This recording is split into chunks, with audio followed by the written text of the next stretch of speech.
And there we go, we're recording. Hi everybody, welcome to the Bad Caps class. This is something I've put on in the past live at Dallas Makerspace. I tend to run an open course, so if you have questions, please feel free to unmute and ask. But I do ask that you keep yourself muted since we do have a lot of people online. I've been doing this repairing things since I was a kid. You know, I got into electronics when I was 7. Got my first computer when I was 7th grade. Got my first computer in the 8th grade, TRS-80 color computer, and just broke it, fixed it, went on from there. So we're going to have a variety of different topics we're going to talk about while we're going through this. What's a capacitor? What does it do? Common types of capacitors, because I see this even on the arcade game repair help group where people come in and they're like, yeah, I've got this capacitor or this resistor that's bad. I can't read it. It's infinite ohms. It's like, it's not a resistor. It's a capacitor. No, it looks like a resistor. Trust me, it's a capacitor. We're going to go through some of that. Talk about some of the construction of it, and that'll help us to understand how some of these fail by knowing how they're built, how you can test them, what some of the things are that cause them to fail, and what are some of the indicators of a failed capacitor, replacing them. And then if we were doing this in person, we would have a section where we would get hands-on with your gear. At Makerspace, people would bring in their TVs, their stereos, their let me see, what else did we have? Somebody brought in a record player, and we had somebody bring in a synthesizer once for getting some repair work done on it. And we would get hands-on with it, tear things down, and start to work on them. But since we're all virtual and in our own homes thanks to COVID, we're pretty much going to skip the hands-on part, but we're going to open it up for Q&A. So why are we here today? Well, bad caps. They're a scourge. They're in everything. And it's easy to breathe new life into things. My son, when we first moved over here to Highland Village, we were going down the road, and it was the day before trash day, and there was this 17-inch LCD monitor sitting out there. And keep in mind, he was like 14 at the time, 15 maybe. And we stopped and picked it up, brought it home, and we took it apart, and I showed him where the caps were and how to identify the bad ones, and we replaced them, and he used that thing for years after we fixed it. Brought it back to life nicely. And I'm in the arcade world. A lot of folks know me there from fixing game boards for people, and there are things that bad caps on Neo Geo game boards that would cause problems with audio. Your audio levels drop, or they go low, suddenly come in high, or you lose a channel of audio, and it's a real pain in the neck. And one of the brands the only brand of cap I've ever found on that is going to be listed here later in the presentation, where I say, replace these caps on site. So key learning objectives, let you know how to identify various types of capacitors. So when you open up a computer board and you go in and look at it, you're going to find that there are some that do look like resistors, that do look like inductors, and you don't want to replace the wrong thing. If you go through and you think you have a resistor when it's really a capacitor across the 5-volt line, and you replace it with something that's low resistance, you're going to end up with something shooting up in flames. And then, how do you properly replace one? It gets a little tricky when you start getting into surface mount, especially surface mount where it's on the bottom side of the board. Because when it's on the bottom side of the board, they tend to put a little dollop of glue underneath the capacitor to hold it in place. And that can make it a real pain in the butt to replace. Now, what is a capacitor and what does it do? It's simply an electronic device that stores a charge. You're going to have a set of plates separated by an insulating material. They call that insulating material the dielectric. You'll have dielectrics of various type, air, paper, ceramic, mica, porcelain. High-end ones are going to be Teflon and mica. You'll find those in transmitters, things where they want something that's going to be extremely stable, that doesn't change much over a wide temperature range. The problem that you're going to find with these is when that dielectric starts to break down, and when the material that's used in it starts eating away at things, or doesn't have the proper preservatives in it, and starts boiling away. Now, these things can store charges for things like, when you have a camera flash, you hear that whine as the circuit builds up. That whine is a transformer, and it's a transistor, and it's running a signal through there to boost it to a higher voltage, and it's charging that capacitor. When the capacitor gets up to voltage, you hit the button, that big charge is discharged through this flash tube, and then poof, you get the big flash of light. In a power supply, you'll easy for me to say, eliminate ripple in it. Now, there's a capacitor known as Big Blue. Big Blue is in the bottom of Atari arcade cabinets. Big Blue is a pain in the butt. Big Blue is one to where you will have a game board, you put it in, and it just won't work. It'll do all kinds of goofy things. So I sold a Dig Dug board to a gentleman up in the Pacific Northwest. He plugged it in, and it was just acting all sorts of screwy. So I walked him through some troubleshooting, asked him to replace the Big Blue. He did. Boom. Perfect. Worked like a champ. What happens is when those power supply capacitors fail, you start getting ripple noise. And since this was an analog supply, not a switching power supply, the noise was 120 hertz. It's a full wave bridge rectifier, so it's double the 60, so 120 hertz noise. And when that comes through at a high enough rate, you end up with not being able to regulate your voltage. So the voltage for the 5-volt line was acting all screwy. The board would never boot. So these are some of the problems that you're going to find with the capacitors. And blocking DC voltage in audio amplifier circuits, this is typically on the output of your audio amplifier to block. If you have DC voltage going to the speaker, it'll push the cone out or pull the cone all the way in, depending on what the polarity of that is with your speaker. And that will cause you a lot of problems. It can also burn up the coils on your speakers by having that constant flow of current through it. It can also hurt your receiver as well, or your amplifier. Now, how are they rated? They're going to be rated in farads, whether it's picofarads, nanofarads, or microfarads. Most of the things you'll find nowadays are microfarads or picofarads, but you'll still find a lot of NF ratings out there. That just sits in the middle of it. They're going to be encoded in a variety of different ways, whether it's colors or numbers, and some are underlined, some are not. You'll see like this one, 104K. Typically, if they're underlined, you won't see the whole number. Like 104 would be like 10 or 90. They're like 10 picofarads, 90 picofarads. It could be 270. With a line under it, that's 270 picofarads in most cases.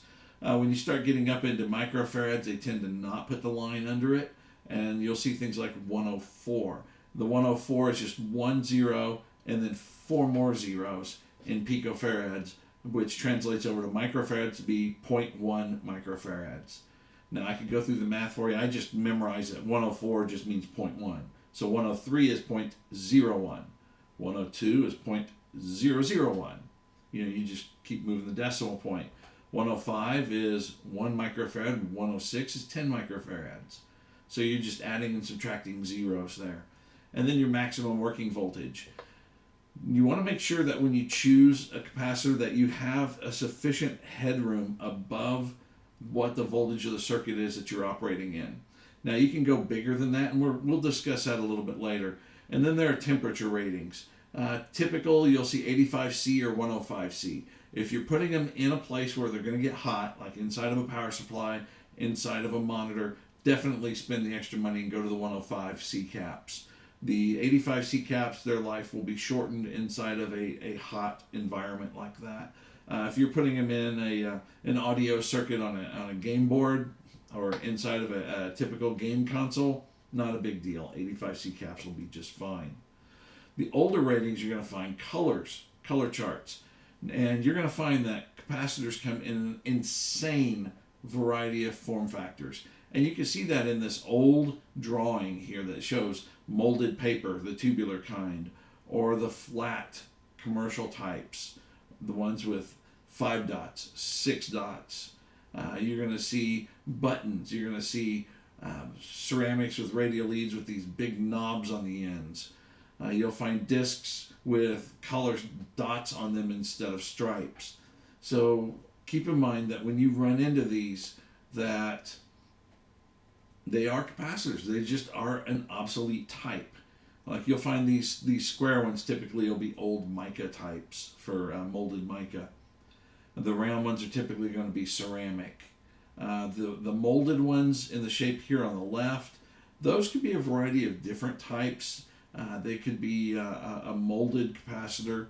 The big thing here is that when you start looking at these, they can also look like some of the square inductors, but the inductors will typically have little points on the top where the leads come all the way out to the top and the wires attached before they're wound around. So it's very important to understand what it is you're looking at and if it is a resistor or a capacitor. Because when you're working on old TVs, old radios, old ham gear, military gear, you're going to find some really strange shaped capacitors that you're going to need to identify. So the color charts will come in very handy for you there. Now, ESR rating, that's another thing you may have heard somebody talk about. Equivalent series resistance for a capacitor. Now, what that is just the resistance of the capacitor to the current flow. You can measure this using an ESR meter. All an ESR meter is something that's going to send a high frequency signal through the capacitor, do a little math, and determine what the resistance is. Now, the beauty of an ESR meter is that it measures down to 0.01 ohms typically. So if you have a short on a circuit board, let's talk tantalum caps for a moment. You have an IBM PC or a compact from way back in the day. They're notorious for having tantalum capacitors at short. So when you have that happen, what you can do is you can take that ESR meter and you can measure the different caps on the board and look for the one with the lowest resistance between the two leads. And that's where you're going to find your shorted cap. So you'll find, over here on this side, this cap may measure 0.08 ohms. And down at the next one at 0.04 ohms. And the next one's 0.07 ohms. We'll replace the 0.04, the lowest resistance. And that should get rid of your short, unless you have more than one shorted, which has happened. And we'll talk more about that when we get down into testing. Now, when you have a cap, you have the capacitance of it. That's the rating for how much it's going to hold. You have the equivalent resistance of it. And the smaller the cap, generally the higher the resistance. You'll find the large caps generally have lower. When you have these, though, you do have also an equivalent series inductance, because capacitors are typically wound. You're going to have winding so that you can get them down into a small physical shape to fit in the circuit that you want. Now, when you're dealing at low frequencies, these typically don't have any effect. Most of the stuff you're going to deal with is going to be low frequency stuff until you get into some of the computer motherboards. When you're dealing with those, you're dealing with low voltage, high frequency in the regulator circuits. You definitely want to use low ESR caps there. Now, you can have a cap that looks good, measures okay on capacitance, and have a high ESR value and have a circuit that's dead. I've seen this repeatedly in audio circuits on Neo Geo systems. You look at the caps, those caps look perfect.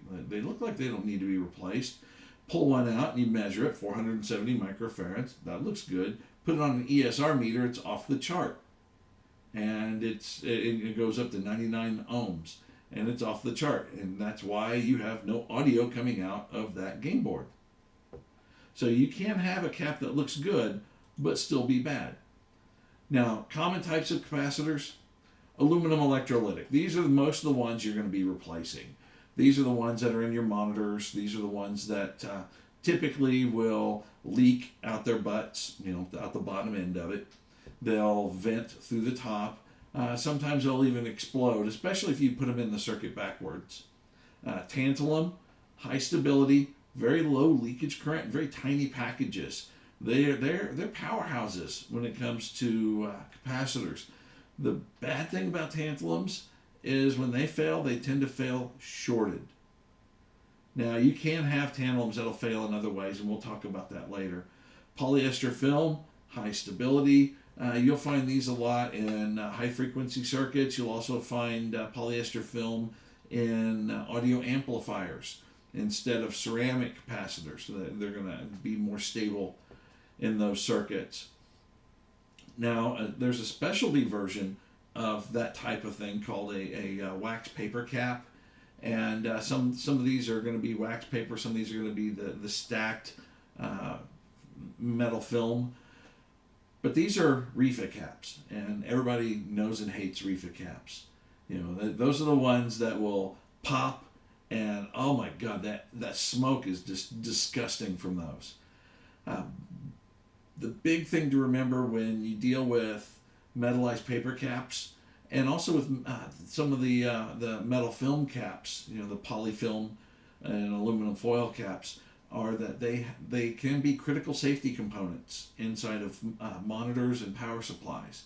So you're going to find these the reefa caps from hot to neutral and hot to ground. And so you want to make sure that when you replace them that you get the appropriate safety rated caps so that you don't burn your house down. The other part of it is that when you're dealing with the metal film caps that are critical caps, those are typically going to be in high frequency spiked pulse applications, like in the horizontal output section of your monitor. You'll find those. They're typically kind of like an orange cap that sits next to the horizontal output transistor. And you'll find sometimes that when a monitor blows its fuse, you'll look and you'll replace the flyback, you'll replace the horizontal output transistor, and you're still blow fuses. And then you go replace the voltage regulators, and then you go and check everything else, and you're still blowing fuses. And you're like, why in the hell am I still blowing fuses? And then somebody will, hey, did you check that orange cap? And sure enough, that orange cap. And that causes many noobs to have problems when it comes to repairing monitors. So if it's blowing fuses like that, also check those capacitors around that high current section. Now, mica caps, we already mentioned, those are going to be things that are highly stable. These kind of look like dog bones. You know, they're typically brown or silver, and when you find those, replace them with the same kind. You don't want to replace those with a ceramic one. You don't want to replace those with a metal film one. You want to make sure to replace it with another mica type. Your trimmer caps, these you'll typically find in circuits where you need to tweak the clock crystal to have it right on the nose. When you're dealing with these, you're typically going to be in a circuit that's going to be for like a video circuit. You'll find these inside of VIC-20s. You can go in and tweak your trimmers for that. Ceramics, cheap. Cheap. But they are bigger, and they're the ones that constantly get broken off of circuit boards from people tossing them in boxes. Monolithics will replace those. Monolithics are the small ones. You can see them in the next picture. They come in a variety of shapes and sizes. The blue one on the picture is just simply a surface mount cap that they attach some leads to and dipped it in epoxy.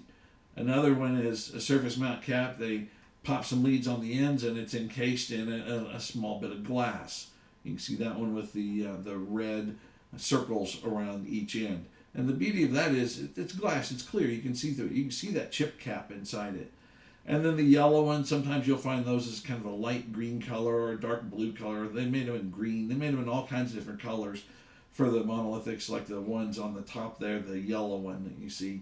Those are common to fail on Apple IIs. You know, you get an Apple II Plus that keeps the power supply in shutdown. Most likely, if the power supply is good, because they have their own caps that fail that cause them to shut down, but if the power supply is rebuilt and is still shutting down, check those caps on the 12 volt and the negative 12 volt line, and you'll probably find one or more of those shorted. Now, variable, like the tuner, like the trimmer caps, but they're bigger. These are the ones you use typically for your AM/FM receivers, whether it's a pocket one, where you'll find them in a little square plastic body with aluminum tabs with little thin slivers of plastic between them to keep the veins separated. You'll find those for for your circuits for just receiving your radio stations. The bigger ones, you'll find large ones inside of tuners for tuning antennas to match on ham radios. So you'll find a variable inductor and a variable capacitor in those. The big thing about the variable ones, they tend to never fail as long as you keep them clean. Don't have anything shorting the vanes and keep them from being bent, as well as making sure that any lubricant in them hasn't frozen up. It's just like dealing with a floppy drive. You've got those moving parts, and after a while all the old lubricant seizes up and then it gets hard to turn. So sometimes you have to take them apart, clean them, re-lubricate them, and reassemble them. Now some oddball ones. These you will find on IBM devices, the three-legged tantalums. The three-legged tantalums are nice because the outside legs are ground. They're your, well, I say ground. They're your negative potential. So when you're in a negative voltage circuit, like a -5 or -12, the -12 goes on the outside legs and the middle legs ground. When you're dealing with positive potential, 5 volts and 12 volts, the 5 volts and 12 volts goes to the center leg, and the outer two legs are connected to ground. But they made these so that you can't insert them backwards in a circuit. So when you have an automated machine that's popping them in, you don't have to worry about an automated machine being loaded wrong and having a big run of circuit boards that have backwards caps that you're going to have some tech go in and replace. Now, RC networks, these are resistors and capacitors together. You tie the line high with the resistor to pull things to logic high, and then you have a capacitor in there that's connected to ground. What that is typically used for is on arcade game boards, you'll see these on inputs, so that if somebody zaps something with walking across the carpet and touches something and it zaps things, it will help keep that from damaging the game. Sometimes you'll also find these with resistors in line as well. So the connection is held to logic high so that when you move the control, it grounds that pin and lets the input circuit see that it was hit that logic low, so it can register your button push or the joystick motion. And then it has the resistor on the input to help protect, as well as that capacitor going to ground. So, quick quiz time. Feel free to jump off of mute and answer this one. How many capacitors do you see here? This is a picture of a TI-99 4A computer board. Is it 5? Or am I looking at it wrong? Oh, no. It's way more than 5. I'm counting at 9. Keep counting. Is this a situation where there are no resistors and they're all capacitors that just look like resistors? Nope, there's a mix here. 12. Say like 20, 25. I give up. I heard an I give up. 18 capacitors. Okay. So if we go back, that's where you get into some of these that are different colors. So you get into that limey yellow or a kind of a lime green color or a pink color for the capacitors. And they look a lot like resistors, but they are capacitors. And then you can see the monolithics up here. You can see the orangey yellow one, and you can see the clear glass tube ones. But yeah, these others are capacitors. Well, my repair just caught on fire. Oh. I have a question. Is it the double silver that kind of gives it away? Because you wouldn't have double silver on a resistor, I don't think. Actually, you could, because a gold on the third band is, or fourth band if you have the multi-band, the 5-band resistors, is going to be a gold is like times 0.1 and silver is times 0.01 for the value. So they're very, very low value resistors at that point. So really the only way of differentiating them is by knowing the colors or having some kind of chart to reference when you're looking at the stuff. A schematic helps, and an idea of having seen these before helps, but also what helps is the silk screen, because if the silk screen says C, it's a capacitor. If it says R, it's a resistor. What's an inductor? L. L. Good. Somebody got that one right. So there are 20 resistors on here, and you can see some of the resistors are dark brown, some of them are a tan color. And then there's also 8 inductors on there. And inductors are just simply wound wire coils inside of there. And those are measured in microhenries. And so if you put a resistor in place of one of those, yeah, your circuit's not going to work right. If you put a capacitor in there in place of those, it's definitely not going to work right. So, yeah, having a bit of an idea of what it is that you're seeing there, it helps you to understand more about what's going on in the circuit. You see the resistor and the capacitor connected together here.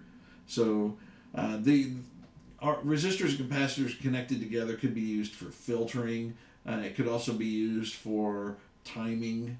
An RC circuit, you have a definite time to charge that capacitor up. You'll see those in a resistor and a capacitor, like a 4.7 or 10 microfarad capacitor and a 1 k ohm resistor on a reset line on a microprocessor is kind of a poor man's power on reset. Aren't those used to drive 555s? Yeah, you'll have resistors and capacitors on 555 timers to have it do different things. You'll also have them on some sound chips or some chips like the LM3900 quad comparator to make that comparator into a sound chip, which they did on Space Invaders and Space Encounters, Gunfight, and all those other Midway 8080 series arcade game boards. No dedicated sound chips on those. It's all discrete components. Alright, so let's get into construction. Most basic form, 2 plates with a dielectric. We mentioned that earlier. With the dielectric, there's a variety of different types. Oxides, you'll typically find aluminum oxide in your electrolytic capacitors. Terminals are attached. There can be a variety of different types of terminals. We're going to look at that in another picture. I'll show you a variety of what they look like. And then you're going to put those in a housing. Typically, it's going to be in a plastic or a resin or an epoxy type enclosure or an aluminum tube in the case of your aluminum electrolytic capacitors. Now, when you have them sealed up in the aluminum ones, they will usually put, not always, because you'll find a lot that don't have them, usually put like an X or 2 half circles, kind of like you would see on a baseball at the top of it, and that's to put weak spots in there so that if they build up pressure, they can vent that pressure off. When they go to fail, one of the ways that they'll fail is if they short internally. They will just suddenly build up a huge hot point inside the capacitor, which will boil off the electrolyte. And if you don't have a way for it to crack open that top and vent it out, it goes boom. And here are the different terminations. You can see the wire terminations on the axial and radial ones. Typically on the axial, this little bump you see on the negative side is they just have a weld point to the case for the lead coming off of it. And then on the positive lead, it goes through the rubber plug, and the rubber plug's crimped in place. Now, with your radial, both of them go through the rubber plug. The plug is crimped into place. If you ever have a capacitor leak, there are some that are very well known for leaking. You'll find some old Matsushita caps from the early 80s on some of the Namco Galaga, not the Williams, but the Namco Galaga boards that will leak. And you'll see that the lead starts turning green. And then when it gets to the circuit board, you start to see this big wet spot that expands out around where the solder joint is. And we'll get more into that when we start looking at the modes of failure. Here you see the big screw leads. The screw leads, that's what you'll find on your big blues, on the Atari, the big cap in the bottom of the cabinet. You'll find these on a lot of old computer gear like S100 bus and other things that are industrial. You'll see some that are solder tabs, others that they call snap-in. They've got basically large flat leads that just push into the circuit board, and they're typically held in place by friction with the hole in the board. then they're soldered in place. Or surface mount. Surface mount presents its own special challenges, and we'll get into that in a little bit. I have a quick question, if that's okay. Yeah. Is Big Blue similar in size, at least, to like a motor starting cap? Because what you pointed at looked pretty big. Well, yeah. Some Big Blue is about yay big around and about yay long. Oh my God, that's bigger than a motor starting. Oh, some motor starting caps. That's huge. Yeah. It sounds like a audio amplifier capacitor. Like Or an a AC subwoofer outside amplifier, your that house. sort of thing. Yeah, something like you'd find in your car stereo world, where they have the big capacitors that hold current, to help with audio amp dropouts. Now your schematic symbols have changed a lot over the years too. You'll find some of these oddball ones. The non-polarized one here, the one on the left is common. The one on the right, very uncommon. Polarized, typically you'll find that right here where this one is, it says polarized. No, most manufacturers use that as a non-polarized capacitor. They'll put a plus on it when it's polarized. Sometimes they'll put these little lines out here. Sometimes they'll draw it like this. But keep in mind, all your current ones are going to look like this or this with a plus symbol if they're polarized. But since there really isn't a good standard for anything from newer than 1980, when you look at old schematics, you're going to pull your hair out on some of that. And some of it's going to look like, well, that should be a non-polarized one, but you'll find a polarized one in there. So keep in mind that the schematics are wildly different. When you start looking at variable, most of the time you'll see it like here on the left. Sometimes you'll see it here on the right.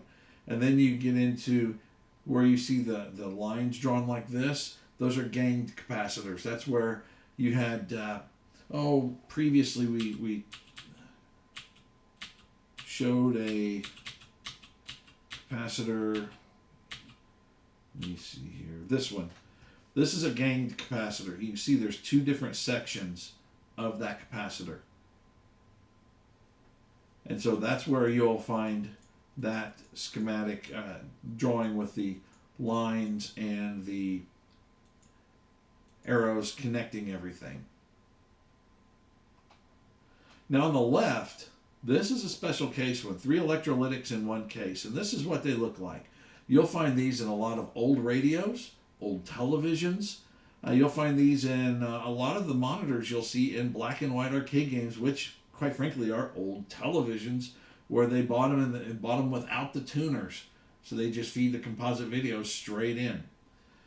Now with these, sorry to interrupt, but my 4-track reel-to-reels have those in them, and that's what I'm dealing with right now. I'll have some questions with you on that later.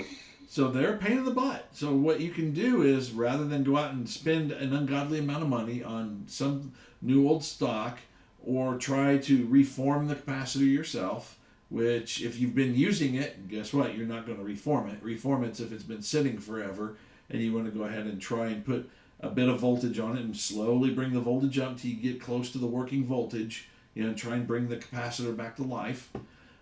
What you can do is you can actually take this little rolled over edge here and carefully peel it back, take this disc out, and you'll find wires soldered on the back side of these terminals to different packs inside of here that are the different capacitors. So you can actually take new capacitors and put them inside of this can, solder them in place, make sure you use something like spaghetti loom tubing or heat shrink tubing, something to insulate it so you don't have shorts inside the can, and then reassemble it, put the disc back in and fold that back over, and then you'll have your tabs here that you can use for soldering for the grounds, or here for sticking back into the circuit board to soldering it back in place. So it takes a bit of time, but you can actually do that and rebuild these. Don't be afraid of them. They're actually quite simple on the inside. It's just a matter of making sure you put them back to the right tab. It's kind of hard to see on this picture. Yeah. What I've done is I've bought, one of them has like 3 inside and the other has 4 inside. And I bought 4 individual and 3 individual, and I'm going to rebuild it with that. But I was told that fan motor capacitors, like in ceiling fans, would work for that. Is that true? Well, if they're multi-part and they have similar capacitance to what you need, They're exact capacitance. the big thing to remember is one may be polarized and one may not be. Right. So that would make a big difference in the circuit. Right. And that's what I need to confirm. I do know there's one common point on each of the cans. So that's what's confusing me. Then you should be able to use them then if that's the case. But just keep in mind that if they're not polarized, they will act different in the circuit if you need a polarized one in there. They're for the motors. Yeah. So motor ones are not going to be polarized. They're AC caps. Appreciate that. You're welcome.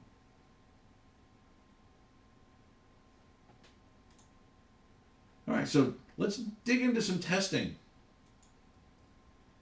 Now, the big thing to remember is to discharge the capacitors. It used to be a fun thing for people in labs or in industrial settings where they're reworking things to take a capacitor, fold the leads over, charge it up, and toss it to somebody. Hey, here, catch. And they catch and it discharges into their hand and it's like, yow! That actually hurts if it's a big enough capacitor. But you don't want it to do the same thing to your multimeter or to your ESR meter or to your capacitance meter because you will fry the front end of it. And it's no fun spending a lot of money on a new meter when you do something silly like that. And it's also important to remember that capacitors hold a charge for quite a long time in some instances. I used to have, until they finally faded after about 20 years, a scar on my palm here, and one at my finger here, and one at my finger right here, where I grabbed a hold of an Apple II power supply that fell off the bench onto the floor, and I grabbed it right across the leads of the capacitor.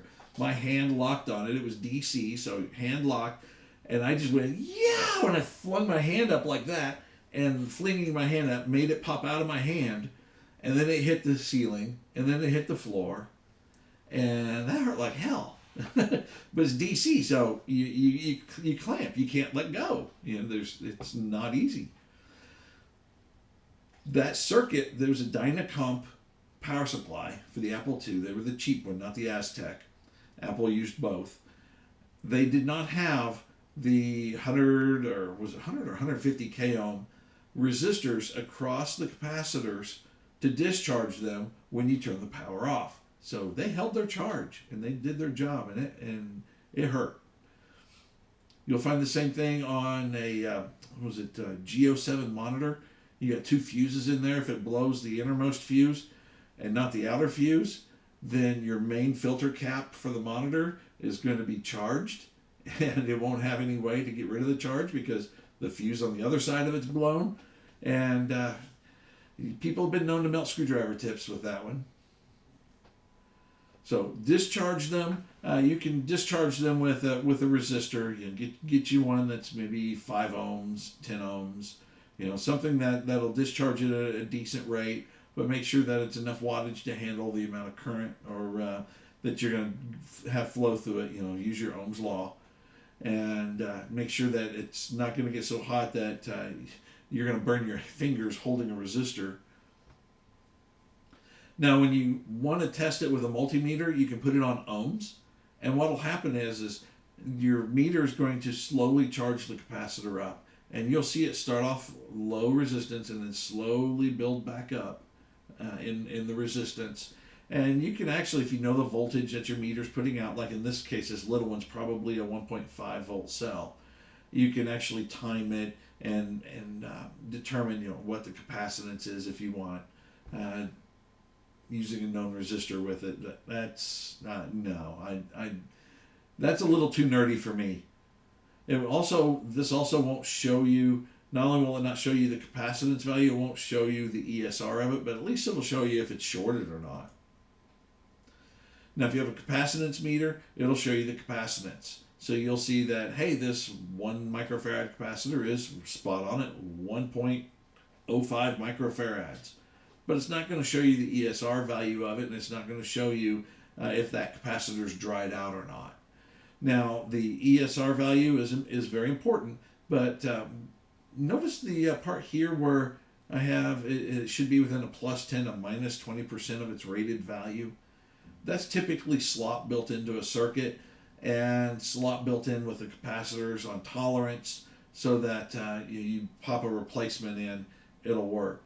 Now, some circuits are going to be more precise than others, like when you start getting into oscillators and stuff in the mic and capacitors, etc.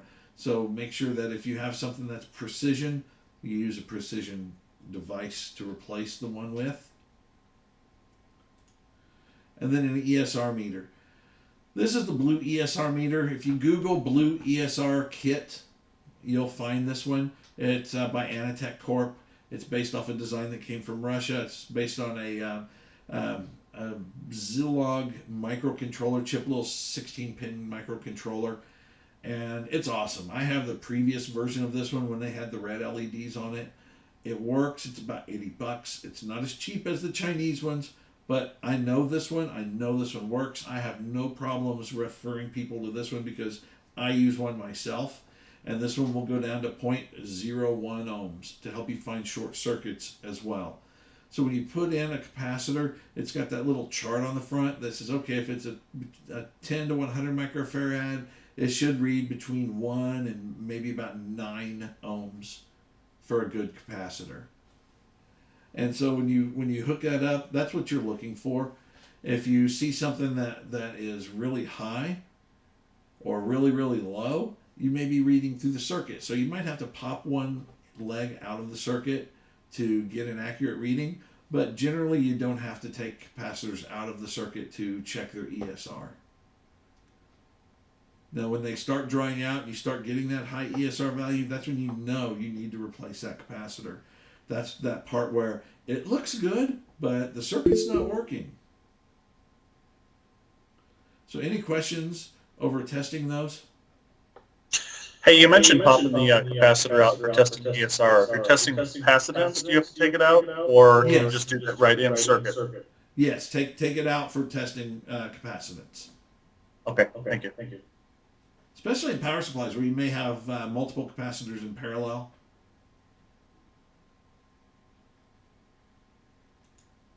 All right, causes of failure. This is the fun part. This is where we talk about how things go boom. So there are internal and external causes. Duh. Internal, corrosive electrolyte. Everybody remembers the capacitor plague and the crap capacitors of the 90s. Well, guess what? There's still crap capacitors being built today. And still crap capacitors in the supply chain when you're dealing with surplus markets and you're dealing with hobby markets and you're dealing with buying things from China, especially over eBay or, God forbid, Alibaba, if you're trying to buy components there.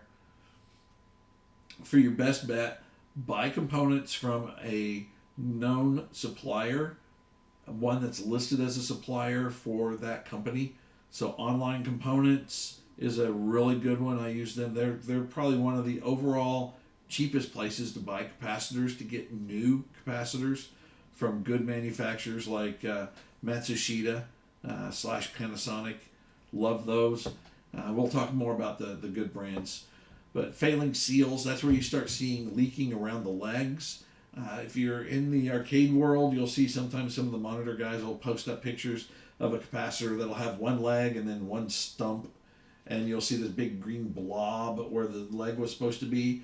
And that's just the seals fail and the corrosive electrolyte just ate the leg away. When the seals fail, you'll also see a wetness around that. The internal heat buildup, that's typically if you have a short inside of it. When that happens, they tend to go boom. External causes, physical damage. You bump one, boom, and it takes that leg and pulls the leg partially out of the body of the capacitor. At that point, you need to replace the capacitor. Heat, having something that is being baked constantly. Monitor capacitors, power supply capacitors. Over voltage, so if you have a power supply fail, not only is it going to toast the chips, but you're also going to damage capacitors.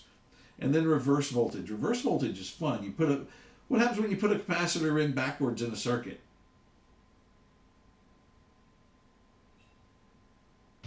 Boom. It's not fun. You let out the smoke. Boom. Boom, not fun.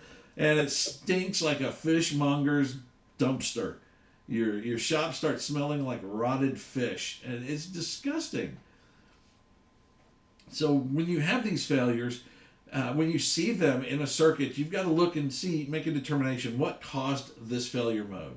So what could cause something to get physical damage? Dropping it or not packing it properly. That's a huge one. When Like dealing that with one right arcade there? games, yep. When dealing with arcade game circuit boards, operators will just toss them in a bucket with a bunch of others, and then things get bent and broken and smashed and scratched and all kinds of hell. Over voltage, newbies wiring up power supplies wrong. How many of us have ever wired up a power supply wrong before? It's been a long time, but yeah. All right, so what happens when you don't orient them properly in a circuit?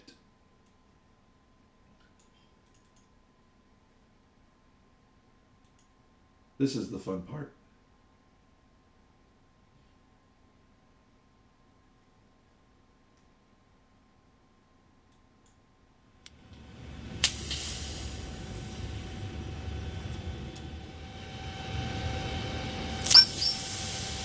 And you can see some of these are venting like they're designed to do.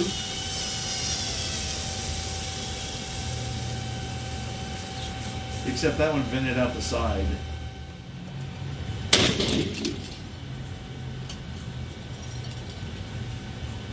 And others do that. There you can see the cracks in the cap where it was designed to vent there rather than go boom like the last one did.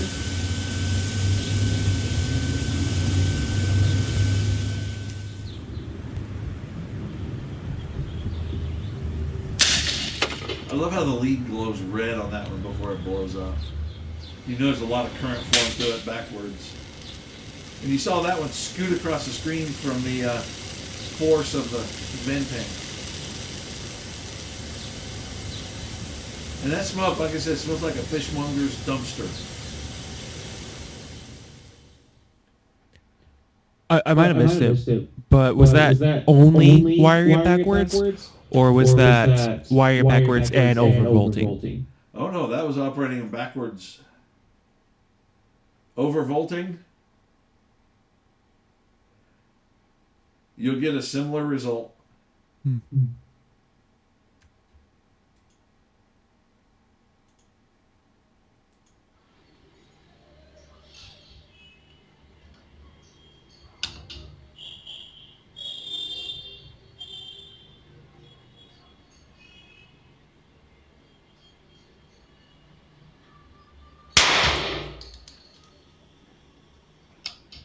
Sound like a 22.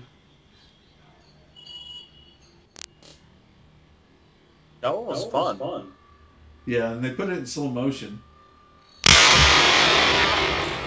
It never even vented at the top. No, that one didn't have vents. That's one of the smaller ones without the creases. There's a guy, I think it's Electro Boom, that does all kinds of nutty things like getting shocked and stuff and making his videos. It's hilarious watching some of his videos. First one I saw was electric guitar. Same, That that one- was the first one I saw. Yeah, Electro, here he is right here, Electro Boom, that guy. He's hilarious. So yeah, when you operate them at too high voltage or you put them in backwards, they vent or they go boom. If they can't vent, that pressure's got to go somewhere, and it builds and builds until either the case gives away or the rubber plug gives away. And in that one, you saw that was the rubber plug giving way because of all the pressure, and it just disappeared along with most of the internals of the capacitor, and you were just left with the leads and a little bit of foil crimped to them. All right, indicators of failure.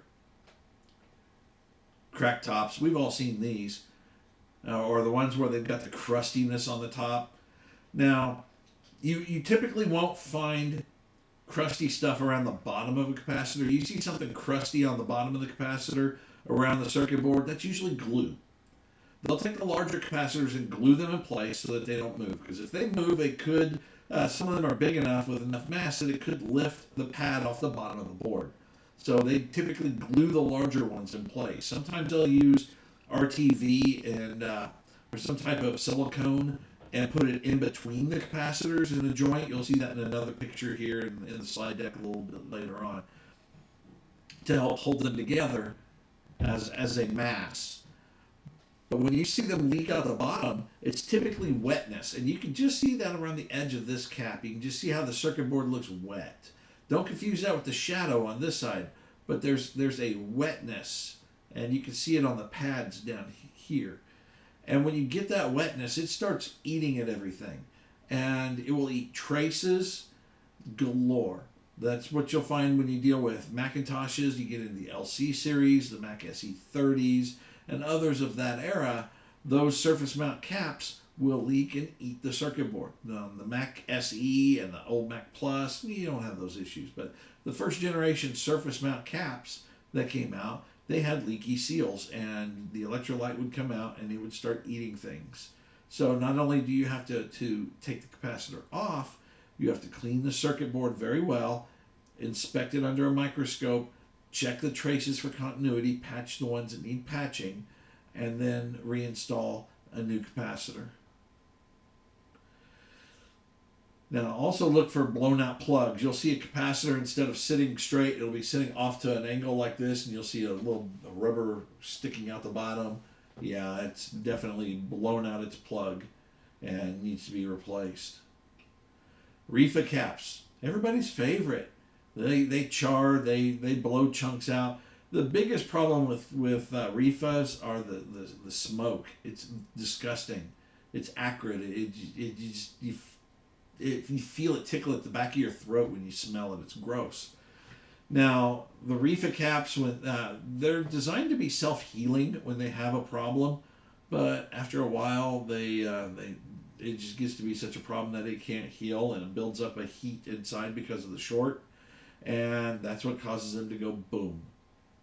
Now, other indicators of failures, look at this one. What's this cap? Is that tantalum? Yep, tantalum. They go like little match heads and catch on fire, and they're real pretty, kind of bluish green smoke. The smell's nasty, but the bluish green smoke's kind of cute. But when they do this, that's nasty. They can also go boom. And I had one that was sitting to the side of me, and when it popped, a piece of it hit right here. If it had been a quarter inch further forward, it would have gotten me right in the eye. So you got to be careful with tantalum. So if you're working with an IBM PC or an AT, one of the old computers like that, if you're working with one of the old compacts where they're known for having tantalum short and tantalum spark and pop, wear safety goggles, or make sure that your glasses are polycarbonate or better to help protect your eyes. You got spare body parts, but losing an eye is kind of catastrophic, and nobody wants to lose that spare. You kind of lose your depth perception. Affects your driving. Hell, it affects your drinking. You go to pick up your glass. It's like, okay, how far is it? It makes it hard to pick up that beer. But in all seriousness, they do go pow, and it's a real pain in the ass when they do. Pardon my language. When they do, it'll make you jump out of your seat. Because nobody expects the Spanish Inquisition. Nobody expects the capacitors to go bang as soon as you turn the power on. Now, on the plus side, PCs and compacts of that era have really good power supply shutdowns. So when you turn on the power supply, you see the fan just momentarily spin, and it stops, you got a short. Check those tantalums. What you can do is you just take your multimeter, stick the negative into a ground somewhere, take the positive and go down that power connector. +5, +12, -5, -12. And you're looking for a short. Typically you'll see 35 ohms on a 5-volt line, somewhere around kind of like that. That's not a short. A short's like 0.1 ohm or a half ohm. You know, that's when you get a short, and that's when you draw too much current, you're going to shut down the power supply. Now, if you keep turning the power supply on, you're going to get unlucky because that cap is going to go bang one of those times you turn it back on. So, I mean, if you're a masochist, you sit there and you just keep turning it off and turning it on until it goes bang and you identify the one that you want to replace. I wouldn't do that, no. Use an ESR meter. Buy an ESR meter if you don't have one. They're one of the most used pieces of test equipment I have when it comes to working on monitors and when it comes to working on very old computers. The other being a logic probe, but that's a topic for a different session. Now, refit caps, there's two schools of thoughts on these. Some people say, oh God, they're a critical safety device, you got to replace them. That's arguable. What they're there for is to filter, keep the EMI and RFI interference down. Keep something from interfering with the computer, keep the computer from interfering with something else. So if you're a ham radio operator, yeah, replace them because you don't want to make any more noise than what you already have in your ham shack, because that will affect your ability to hear very faint signals off in the distance. Other indicators, well, there we go. Somebody bumped this one, you can see the legs halfway out. You know, you might be tempted to push it back down and fire the circuit up, but that cap's already toast. You stand a small chance of it going bang because you shorted it internally by shoving that leg back up inside it. Chipped ceramic capacitors. This is a surface mount board. So what's interesting with surface mount is you can see this little capacitor here off to the side. Look it over. Look over the board. That's what I do when I get a new arcade game board in on the bench that somebody says doesn't work. Okay. I flip it over and I look for scratched components, damaged things physically, scratch traces, etc. But I also look for things that are knocked off the board. And if you look right here at this little orangey brown capacitor and the pad next to it has little lump of solder. What does that tell you? There should be a capacitor there. It's missing. Nope. That it went through. It's designed for replacement. It went through the wave solder, and the factory left that off because you just have the factory solder there as a little lump. Now, if you had a bit of a ramp and then suddenly this little like that right angle at it, yeah, you had a capacitor that was knocked off the board. That's a clear indicator of, hey, there was a part soldered there once and it's not there, because you can see in the solder where the part was at one time. So yeah, you'll find a lot of boards like that with the little lumpy bits of solder. That's for different variations of something. You know, maybe there was a feature that is an option for that device that they didn't install on that particular run because they were making a cost reduction. Or maybe they figured out, we can leave this off and it really doesn't affect the device. The engineer was just over-engineering when he put it together. You know, there's a variety of different reasons. But look at the solder and you'll be able to tell if there used to be a part there. Or you might find that there's both pads are missing and you're just left with little stubs of a trace that go there with no pads because they knocked it so hard they knocked the pads off the board too. Can you actually wave solder surface mount? Yeah. I didn't know that. I always figured it would just kind of knock the parts off. Well, what they do is when you're doing it, if you're doing it through a typically what they'll do is they'll lay down your solder paste and then lay down the parts on it and put it through the reflow oven. And it's an oven. It's not like a big bath of solder that you're running the circuit board over. It's going to be a reflow oven that is going to melt the solder with the part already in place. Now, when they do it on the bottom side of the boards, they'll have a little bit of an epoxy, and then they'll stick the part on it, and that holds it in place as it goes through the reflow oven, the oven that melts it and sets the solder. Okay? Cool, thanks. You're welcome. Now, other indicators of failure, missing or low audio output. That I talked about that with Neo Geo game boards. Very common problem on all those Neo Geo games where the capacitors will dry out and you'll have low audio or one channel missing or audio that starts off low and suddenly gets really high as the capacitors warm up. You'll have a monitor, you'll turn it on and it'll try to come on and then it'll shut itself off. Or one that just won't power on. Maybe the power light will be red instead of green, or maybe it'll flash and flicker. But there's no fuses blown and no shorts that you can find. Those are typical clues of, yeah, I got a capacitor problem in here.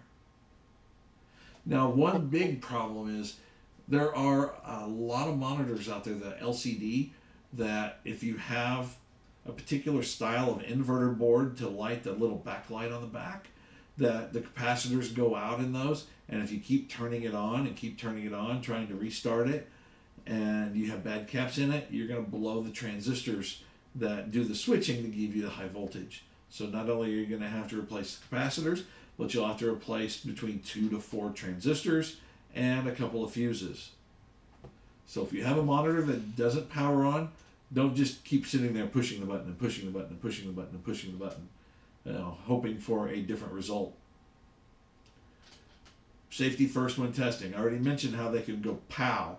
One of our volunteers, Andy Goff, sent me this picture of a 10th level capacitor and a compact power supply. And here you can see the RTV holding those capacitors together as one big mass. When this one went, it went pow. It'll shoot sparks and it'll shoot that rest of the body of it and the capacitor itself, because you can see the body of the capacitor is missing from this shell. It went with it out into the side of the power supply. Now, if this would have been on the motherboard and you had the case off the motherboard, it'd be somewhere in your room if it didn't embed itself in your ceiling. So yeah, these things, when they go pow, they can fly long distances. And here's a REFA that gave up the smoke. This was in a TRS-80 Model 3 power supply. And a gentleman from Flower Mountain sent me that picture. When that REFA went up, it smoked and smoked and smoked. Now this one is in an amplifier circuit, and you can see what happened with this one. It developed an internal short, and then boom, and it blew out the rubber plug out the side, and blew out. You can see the all the foil and the insulator and everything. So yeah, when they go pow, they can actually go pow with quite a bit of force. So take care with them. You know, you don't have to be like Ned Flanders around them, but you know, do take care in that you don't want to have something blowing up in your face. It's rare, very rare, but you know, it can happen. Now, here's a PC power supply. PC power supplies, when you get into the clones, like the AT style, the ATX, you know, the little boxes, those are stupidly easy to repair. And I actually have a little guide out on where my repair logs are kept on the web, on the forums at newlifegames.com, about repairing switching power supplies, some of the symptoms and what you'll check in order to fix them. But one of the common things in these, again, is bad capacitors. So how many bad caps do you see in this picture? I see 5. I see at least 4. I see 4. I see 3. 4. I wonder where the fifth one is. There's like a little orange dot and one directly below the other. Something like that, 4 or 5 right now. 5. Woohoo! Okay, yeah, I see the orange dot you're talking about now. Yeah, this one didn't leak anything out the top. That's just a shadow there. No. But it cracked. It's raised up. Yeah, that's bulging. You can tell. Where this one's bulging, you see a little bit of dribble coming out, like a little slobber coming out of it. This one back here is slobbered itself. This one over here is no slobber on this one down here, no slobber on the big one. What about this capacitor right here? So it's my understanding those usually don't go bad if they don't have the venting marks on top. That one looks like it's blown off to the side. It looks like it's separated. It's a trick. It's a It's coil. capacitor? Oh yeah, is it? That's a coil. That's a ferrite core in the middle, and that's part of the copper winding. You play dirty, dude. If you're in there replacing a couple bad ones, you're supposed to replace all of them. They're all bad. If you That's what I have the would do. capacitors, if you have them, replace them. If you don't have them and you got to get the thing back up and running, then like this big one right here that's not vented, and the little ones off to the side, if you don't have them, replace the ones that are vented and put the thing back in use. If it won't power up, then yeah, you have to troubleshoot a little further. Maybe replace like this little guy down here in the feedback circuit, or if it sits there and goes chirp, chirp, chirp, chirp, chirp, and then when you turn it off, it goes like that. Then you're going to have a little diode somewhere down in here on this side of the heatsink that's going to be shorted. A problem in the secondary because the primary is trying to start, but it's shutting down because the feedback circuit's saying, hey, you got a problem over here. And typically when they sit and chirp, it's because you have a short, not because it's over voltage. If it's over voltage, it shuts it down, it keeps it shut down. What do you replace those diodes with? You was talking about diodes on the secondary? Yes. Would you use a 1N4007? Oh, I personally don't know enough about diodes to answer that. Good, because that's a trick question. No, you wouldn't. Because these typically operate anywhere from 20 to 100 kilohertz in frequency. And a standard general purpose diode is going to be great for your 60 cycle hertz or your 120 cycle pulses, those types of things. But like in a flyback circuit on a monitor, if you have vertical collapse and you have a blown capacitor there, but you also have a bad diode, you have to use what they call a Schottky diode. It's a high frequency diode. Yeah. It's a some of those are rated in nanoseconds recovery time, and you would have to use one of those because they'll be fast enough to shut off when that negative pulse hits, so it doesn't let that negative pulse through. It doesn't leak that back through. I was going to ask about the glue in the middle. How do you easily get that out without pushing over the good ones? I use typically a hobby knife, like an X-Acto knife, and just careful surgery. What do you think about a heat gun on low setting?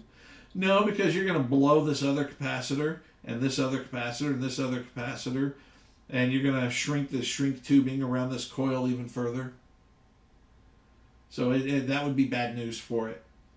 Just careful surgery with an X-Acto knife. Use something with a sharp tip so that you can get down in there and just carefully just cut away.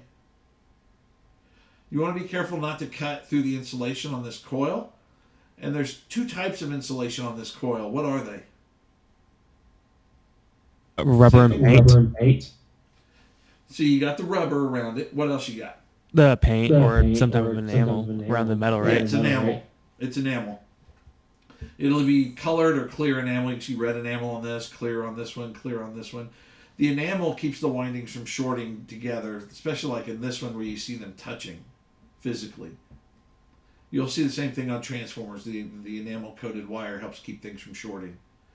Now, I know this is getting a little off topic of caps, but, hey, you need to know this kind of stuff when you come in and need to repair these. I keep a stack of dead power supplies around my shop for arcade game boards and little Peter Chow doohickeys and Hap power supplies and other cheapies. Because if I blow one, I just go grab one off the stack and it's like, oh, okay, that's what's wrong. Boom, replace it. Boom, I got a power supply. I don't want to keep 60, even $30 power supplies sitting on the shelf just in case I might need them, because I'll need them once every few years. I'll tie up my money in components, something I can make money on rather than something that costs me money to leave on the shelf. All right, replacements. So some are so well known for failures that you need to replace them on site. Caps on, cap X on, caps on. When you see those in your LG monitor, LG TV, replace them. Cheap Chinese cap with a short life that vents. That was the one where you saw the 3 little caps off the bottom that had the cracked top and they had all the goo on top of them. That's what brand those were. Rubicon. Some people swear by Rubicon, love Rubicon. I've had nothing but trouble with Rubicon. I put them in some power supplies and replaced them a year later. They had all vented out the top. You know, they swear by them. They say they're a top tier manufacturer. I would not personally use them in anything. I would rather use some no-name capacitor, new old stock from the 80s that passes capacitance and ER checks than to go get a new Rubicon off the shelf. Taya, Choyo, CHH, SI, these are all well-known brands from the era of capacitor hell from the 90s. You'll find these on a lot of motherboards. Failed. Marcon, those will leak. Brown Elna caps that are brown colored. Oh. M.92 IREM game boards. They had Gun Force and many other hot games. Those motherboards failed because the brown Elna caps leaked on them, and they leaked so bad it traveled across the board because the boards are mounted vertically, traveled down the board, 8 traces, 8 plated through holes, and 8 component legs as it went. Nasty stuff. And if you're unlucky enough to mount it in any other orientation, it will travel to the gold edge connector and eat all the plating off the edge connector, making it very difficult to use in any arcade cabinet at all. So replace those on site. If they're green or blue Elna caps, I've never seen those leak. And I have no problems using them. They're good caps. But brown Elna ones, replace them on site. TK, those are the brand caps that are used on Neo Geo game boards. That's all I've ever seen SNK use. And they all dry out. They're terrible. And you'll have audio problems. Same thing with these Philips caps. You see these up here on a Midway soundboard. You'll find these on Mortal Kombat, on the T units, the Y units. Let's see, what else?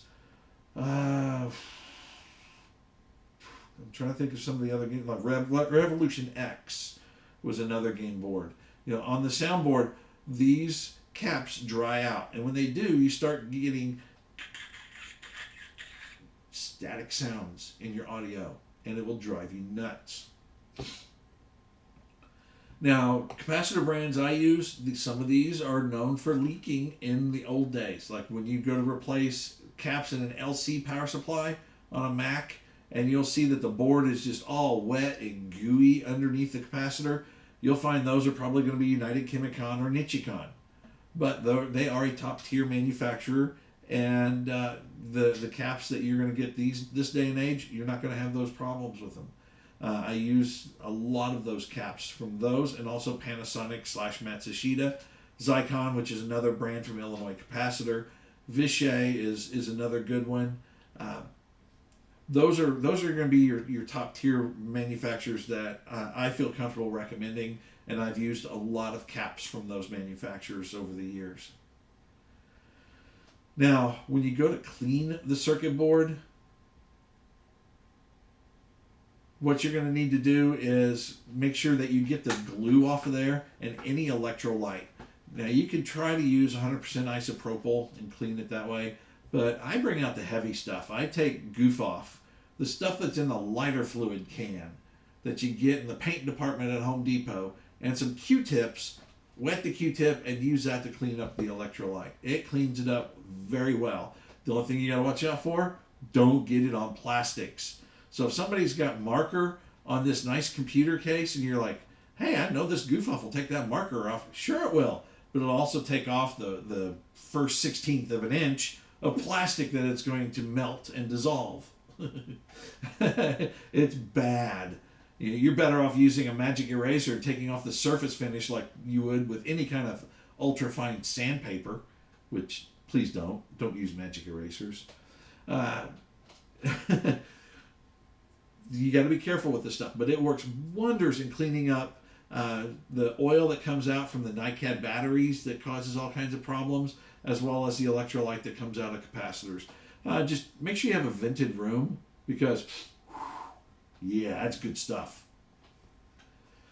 Now, when you replace your capacitors, you want to get it as close as you can to the original. So if you have a set of calipers, something that you can use to measure the body of the capacitor, you want to measure the diameter of it and the height of it to make sure, and do it in millimeters, because that's how you're going to find it on the manufacturer site.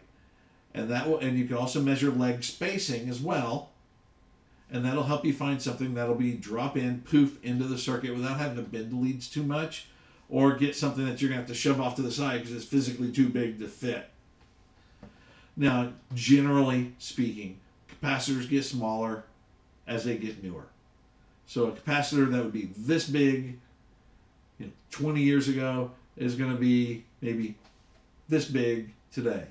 A lot smaller. Not always the case that you can fit it in the same place physically.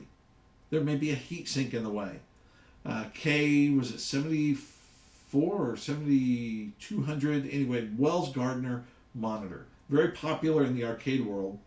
They have this heat sink. It's kind of a U-shaped channel that sits on the board with the vertical output IC on it, and there's a capacitor right close up to that damn heat sink. And so when you go to buy the capacitor, if you go just buy any capacitor of that rating, they're typically going to be wider and shorter. You need the taller, skinnier version. So that's why it's important to measure some of these caps and look at some of the data sheets to find the one that's physically going to fit in the circuit. Similar type and polarity, similar voltage rating. You can go higher on voltage rating, but keep in mind, the higher the voltage rating, the bigger the cap's going to be physically. Now, typically, that's not going to be such a big deal because as the caps, again, get newer, they get smaller physically. So a higher voltage cap new is going to fit where a larger, older, lower voltage cap would be from the 1980s or the 90s even. The polarity is important. If it's a non-polarized capacitor, see all these caps have all these little stripes on them to let you know what the negative side is. When you get to tantalums, like this little blue jobby right here that you can't really see in this picture very well, they mark the positive leads on those. But when you get to a capacitor that's like this, that's labeled BP, or doesn't have a negative lead on it, that's bipolar. So you got to make sure you get the correct type of cap for that one. You'll find bipolar caps in a lot of monitors in the horizontal output circuit. You'll find them on some of the on Macintoshes in the horizontal output circuit on the analog board that's on the side of the compact Macs. So make sure that and when you get a bipolar cap, they're physically bigger than a polarized one. So make sure that you have that proper type. You'll find bipolar caps also a lot in amplifiers, audio amplifiers.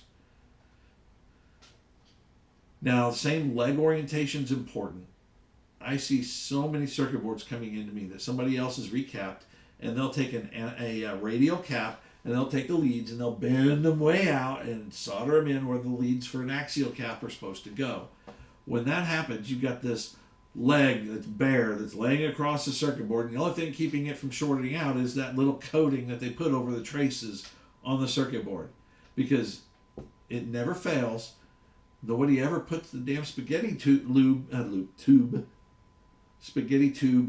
over it, or heat shrink tubing over that leg to keep it from shorting out somewhere. So use the proper caps. Axial, replace with an axial. Radial, replace with a radial. I had a Neo Geo. I've got a picture out in my Facebook group for Arcadecomponents.com of bad shit I've fixed is basically the name of the folder. Except I put a little asterisk for the I. And one of them is somebody put axial caps on a 4-slot motherboard in the audio section. So for those of you who've never seen a Neo Geo board before, they're a 2-board stack, boom, on top of each other. Audio caps go on the bottom. They have fish paper lining the bottom of the circuit board above it. And the caps were so tall because they took the axial lead, bent it over, and put it down into the circuit board. That knuckle, that bent part, smashed into the fish paper up above it and into the component leads that it's supposed to insulate from, and shorted things out. So use the right caps. You'll save yourself a world of headaches and more troubleshooting. Because let's face it, time is money, and if you screw something up by putting the wrong kind of cap in and you got to ship it off to somebody else, that's more money. And I will tell you that I charge extra to un-F a device when I have to undo somebody else's issues and then fix the problem. Now, 2 bad caps in this one. You can see clearly in this one all the wetness around it here. And you can see in this one that it has just a little bit here, but the stuff creeped up between the body of the cap and the plastic, and you can see where it's corroded all around the exposed edge of that plastic liner on the cap. So 2 bad ones here. One with a wet board under it, and one with the crustiness from where that electrolyte migrated up. And yes, it will migrate up. Just like when you're dealing with a bad NiCad and the leakage from that, they tend to follow gravity, but sometimes they don't. All right, removing the old ones. This is where it gets fun. If you're dealing with surface mount caps, you're going to need 2 irons. Like this one right here, this is a set of thermal tweezers. Pace has some that they call them thermo tweeze. Thermo and then TWEEZ, all one word, no E at the end. That plug into a paste solder station, and they're like 2 soldering irons that you just put down, squeeze, it melts the solder, and you just lift the component right off. Beautiful devices. I've got a set of them and love them for working with these surface mount caps. You can also use 2 soldering irons and just kind of go at it like this. The big thing to remember is when you're removing old capacitors, desolder them fully before you try to remove them. If you're dealing with a monitor and you're trying to desolder it and you don't get it desoldered all the way and you got to pull that cap off, when you go to pull one lead, you could actually push the other one down enough that you'll pop the traces off the bottom of the board. You got to be very careful with that. Once they pop, you can't just super glue them down. What is super glue? What's the chemical term for it? Cyanoacrylate. What do you think cyano is? And what do you want to breathe that super glue smoke when you go to solder something in? You use high temperature 2-part epoxy to put that pad back down. Were you implying that it's cyanide smoke? It's not going to be healthy smoke. I don't know what's in it, but knowing what the name of the chemical is for super glue, I'm not going to take chances with breathing that crap in. Good point.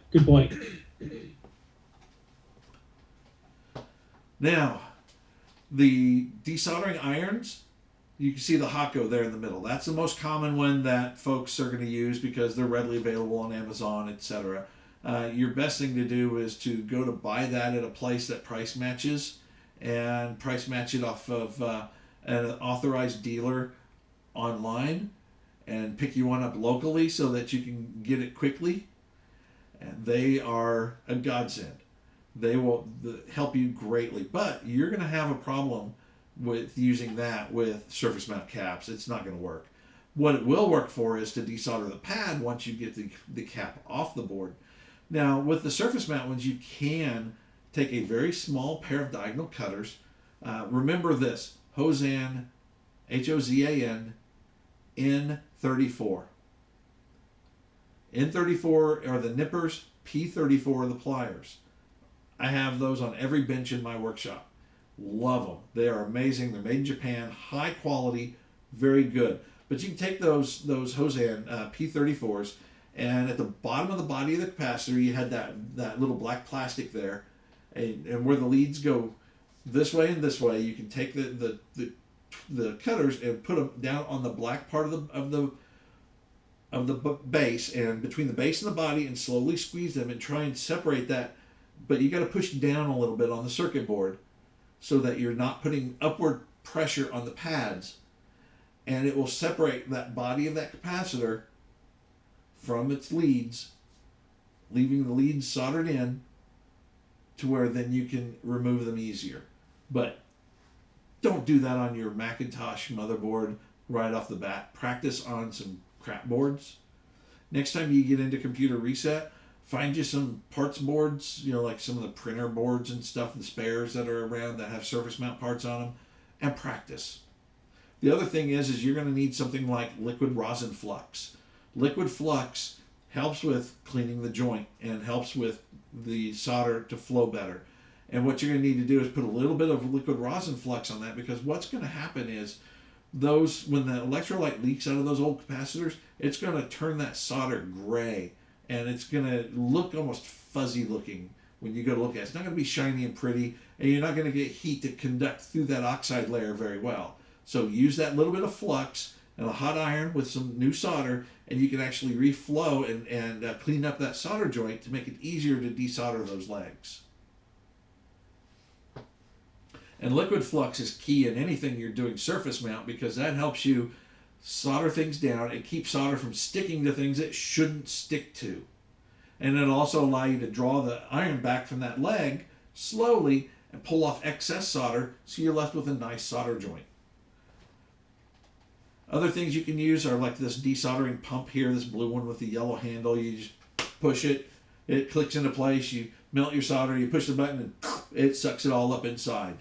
Those are great. Solder wick, I am not a fan of. You're better off taking a soldering iron, loading up a solder into the joint, and using the soldering iron on one side of the circuit board and the desoldering little blue pump on the other side to pull out the solder when you're dealing with things that are difficult to desolder, like motherboards with large ground traces or audio devices with large ground traces. You'll find that on the power filtering caps, like the 470 microfarad power filter caps and the 100 microfarad power filtering caps, and the 22 microfarad caps in the headphone amplifier circuit on a Neo Geo game board. And those require extra heat to get those things desoldered. Solder wick, what'll happen is people will push down on the solder wick and scrub it on the board as they go to remove the solder. And next thing you know, they lift the solder braid off and the pads are gone because they've scrubbed the pads right off the board. Those pads are held down by epoxy. And so when you use that solder wick, you want to make sure that you just kind of just touch the iron to it, gently press, and let the wick absorb the solder. You're not trying to use it like you would an SOS pad to clean your mom's copper skillets. It's you want to let the heat and the flux that's inside that solder wick draw the solder up and not scrub the surface right off the circuit board. Now, hot air stations, you can use those to remove the caps. You can use those to remove the leads after the cap's removed, but I would not use them to remove the surface mount caps themselves. You can, but if you're going to do that, do it outside, because the heat's going to make that cap go pop, and it'll pop off. You'll be left with those nice two little legs sitting there, and then you keep heating it up and desolder the rest of it. But when you heat up something to the point where you're going to melt the solder, you're way beyond the operating temperature of that capacitor, and you're boiling the electrolyte in it, and it will pop and it will stink nasty. So make sure that when you do this, that you go through and you do it outside because you don't want that smell in your workshop. And if you're married and you're doing this in the kitchen,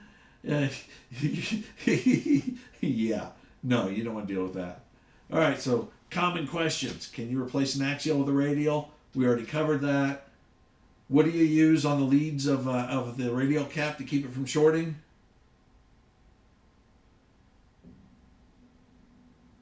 Heat shrink tubing. Heat shrink tubing or the spaghetti loom tubing.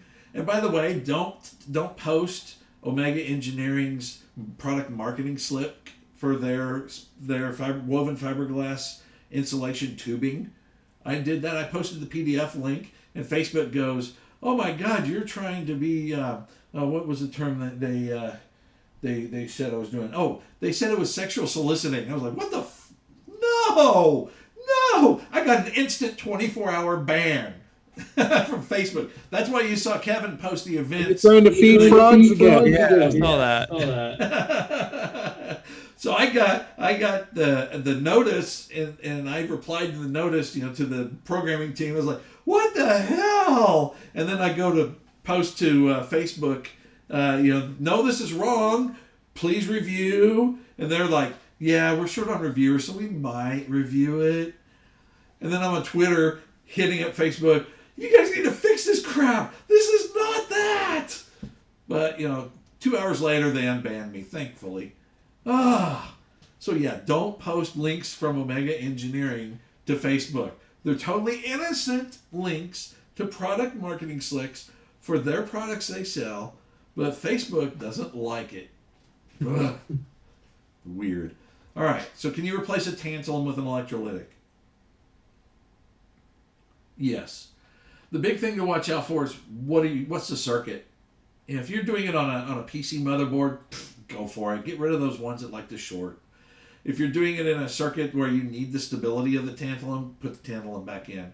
If you're doing it on a Teenage Mutant Ninja Turtles arcade game board by Konami that's got crackly in the audio, replace them with electrolytics, because those tantalums in the audio circuit, in the audio path, are what causes that. Polyfilm with a ceramic? I wouldn't. If you're in a guitar, or if you're in a pedal, or an audio amplifier circuit, and you replace a polyfilm with a ceramic, you're going to change the sound. You're going to change the way that circuit operates. Reefa cap with a polyfilm cap? Hell no. If you remember, Reefa caps have special safety certification ratings. You don't want to put something in that part of a circuit that doesn't belong in that part of a circuit. Mica cap with a ceramic? I wouldn't, because you need the stability. Mica caps are there because they're very stable. They're typically in oscillator circuits. Low ESR capacitor with a standard electrolytic? No, that motherboard won't work. 16 volt with a 50 volt capacitor. Can you physically fit it in there? If you can, yeah. You'll find that today 50 volt 10 microfarad capacitors are smaller than 16 volt capacitors from the 1980s, and they'll just fit right in perfect. But can you put a 50 volt capacitor where a 35 volt one was? Absolutely no. Oh, Yeah, you can. That's a trick one. It's a trick question. Yeah, You can if you If know it'll fit. for sure that the circuit operates below 35 volts with enough of a margin for the cap to operate safely. Sorry, I also misread it. Have you ever actually seen that jet? Raven Jet. I have seen that exactly one time where they actually originally put higher voltage by at least a 50% margin than what was needed, and it was on like a vintage Tektronix scope.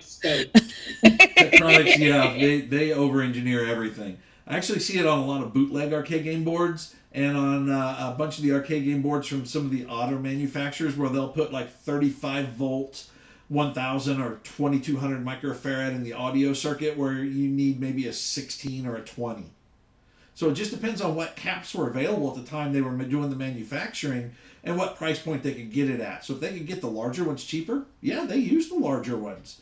Back in the 80s, when they were cranking all this shit out, they were just like, hey, can I get the part? Is this part available? And if it's not, they're going to go to whatever they can get that's going to work in that circuit and physically fit in that circuit. So yeah, you might find a capacitor like a 35 volt one you can replace with a 16 volt one and have it operate just fine. Is there any detrimental reason why you would not want to do that? I mean, does it cause a different kind of problem if you go a little bit higher if it's in a pinch? Only if it doesn't fit physically in the circuit. That's the biggest thing. If you have a higher voltage cap, they're bigger physically. You're talking to your mute button, Matthew. I'm sorry, I have a 5-year-old who won't get into my business right now. Go away. If there's any reason why you let's say you have a 35 volt and it requires a 16, and you just go ahead and use the 35 for that reason? Yeah, as long as the capacitance is the same or within reason, plus 10 to minus 20% is typically okay to substitute. You can go higher or lower depending on what the circuit does, But as long as it physically fits, you can use the higher voltage capacitor. Okay. That's what I wanted to know. Thank you. You're welcome. Are So can you use? Sorry, just real quick question. Are the modern tantalums more reliable than the old ones, like in the old PCXTs that used to pop all the time? Or are they still just as bad? You'll still have problems with them. Okay. Can you use leaded solder when installing caps in newer devices? Yes. It doesn't matter if you're using lead or lead free. It's easier to use leaded. I use leaded. And where it says, is there a way to make desoldering lead free easier? Well, the problem is lead free solder takes higher temperatures. So what I do is I take my iron and add a little bit of leaded solder to it and then desolder it because it makes it a lot easier to desolder. And then how can I remove it when I can't even get the solder melted?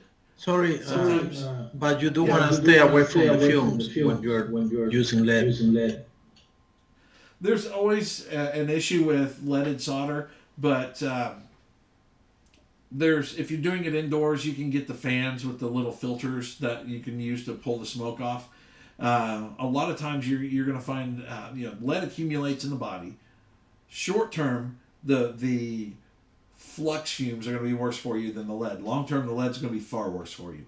So if you're going to do this inside the house and you're going to do a lot of it, get the fan that's got the little filter in it to pull the fumes in.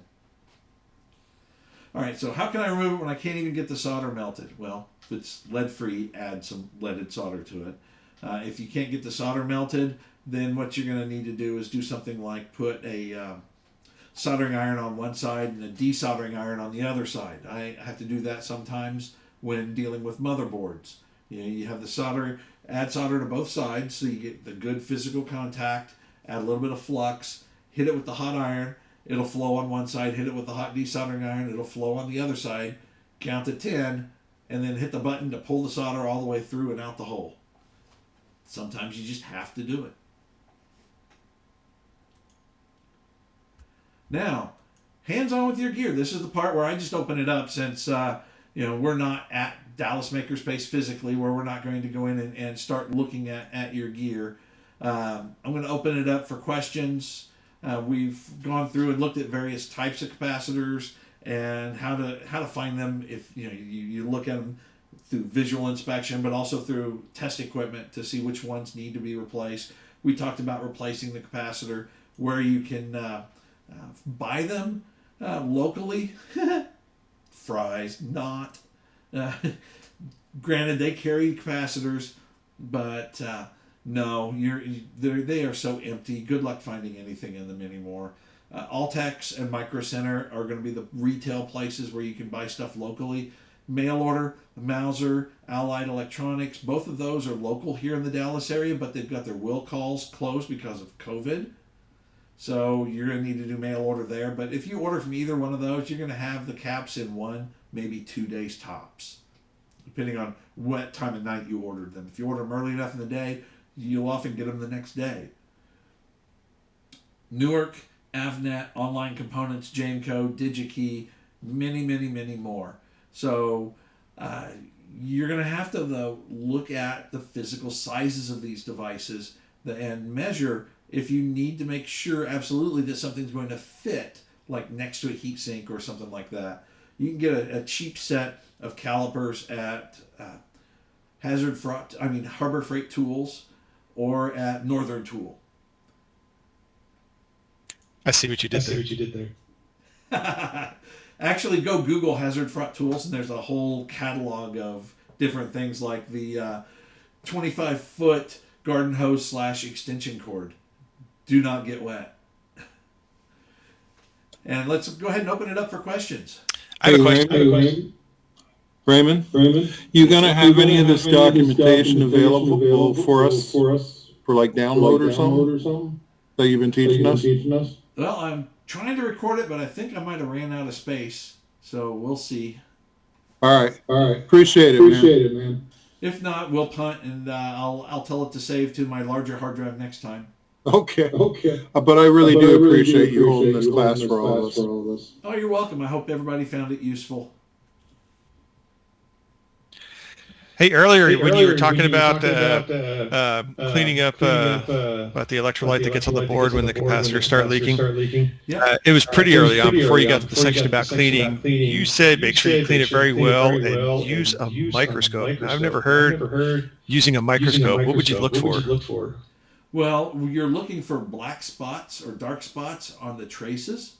That's Gotcha. indicative of something getting underneath the conformal coating that's on there, and looking for damage on the traces. Now you can use needle points. They make little adapters that go on the end of your your multimeter probes that have very fine needle points, and you can use those to pierce through the that coating and check the continuity of the traces that go under the capacitors. But you want to do it far enough away from the damaged areas that you're not adding to the problem of that damaged area, and check to see if you have continuity. If you don't, you're going to have to do some patching. If you need to patch those traces, what I use is 30 gauge Kynar wire, Kynar. It's also known as wire wrapping wire. It has a very thin sheathing around the wire. It's 30 gauge solid and works wonders for patching those things. Tacking it down, use whatever you want, super glue, gel, whatever. I typically use green fingernail polish, a dark green. I'll put a little bit of fiberglass tape in place to hold the wire in place, and dab that on it in dots going down the line. And then once it sets, remove the tape, and you've got a nice professional looking repair. Is Kynar magnet wire? No, magnet wire is enamel wire. Do not use enamel wire. Okay. Enamel wire, if you, it's very easy to nick that enamel insulation, and if you have circuit boards that get moved around a lot, like you go take it, set up on a shelf or something like that, it's very easy to damage that kind of wire. Manufacturers will use Kynar wire when they do their patching, and if it's good enough for them, it was good enough for me. Cool. Thanks, man. You're welcome.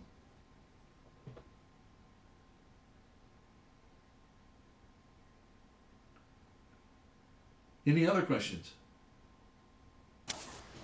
So Raymond, I've got an old metal detector. It's got a capacitor. It looks like a green piece of chiclet gum. What kind of capacitor is that? Probably Polyfilm. Polyfilm. Yeah, they call them chiclets because it looks like chiclet gum. Okay. So I look up polyfilm on Mouser, and that's what I'm looking for then. Yeah. What's the number on that cap? Oh, I'd have to go take it out and look at it. I just haven't messed with it in a while. I need to go back to it and fix it. Okay. Because if you're local, I might have the cap, or they might have it at Altex. Yeah, I'm in Atlanta, so. Oh yeah, you're a little ways away from me. Hey, John, look it up, John, because Raymond, I've got a box going to John soon. So, John, look it up and let us know what it is. Okay. I'll see if I can figure it out. Thank you. All right. I just wanted to give a quick shout out. Thanks so much to Raymond for putting this coursework together and for posting it so eloquently and describing these things in such detail, answering everybody's questions as they come up.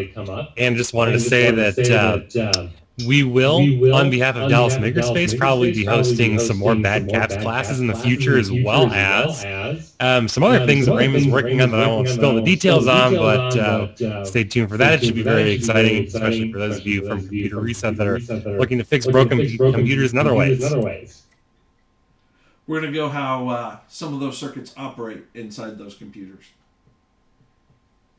Very cool.